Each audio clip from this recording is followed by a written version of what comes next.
As if erosion to Bay Ocean and Barview wasn't enough for Tillamook County to contend with, in 1933, the timber industry would take a major hit through a series of 4 forest fires known as the Tillamook Burn.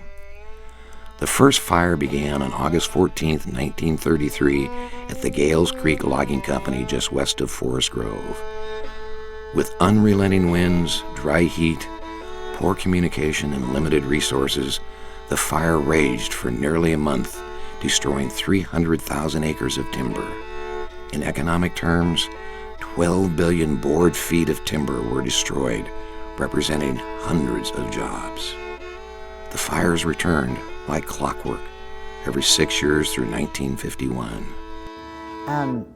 And when we would come to the beach, we would drive through all of those charred pieces, and it was very ugly. It looked like something out of a surreal mystery.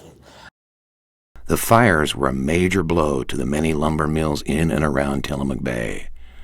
Fortunately for Russell Hawkins and the Whitney Company, they had sold out the Garibaldi mill in April of 1927 to the Hammond-Tillamook Lumber Company. Hammond-Tillamook Lumber Company would close in 1934 after the first fire.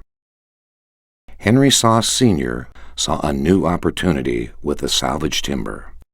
Following the first Tillamook burn, there began heavy salvage logging work. Money was being made salvaging what usable timber could be found. In 1938, this activity created the basis for Henry Sauce's new company with his son Curtis. All of that timber, which at that point in time you'd call salvage timber, became available, so there's a tremendous amount of logs available out of the Bay Area there.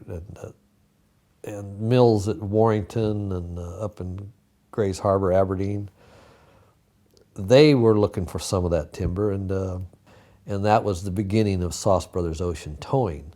The Tillamook burn would greatly affect Tillamook Bay through the silting caused from the 4 burns.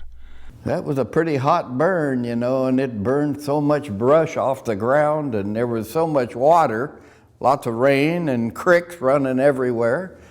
And so naturally, just mud created from everywhere was running into the bay and all 5 rivers all the time.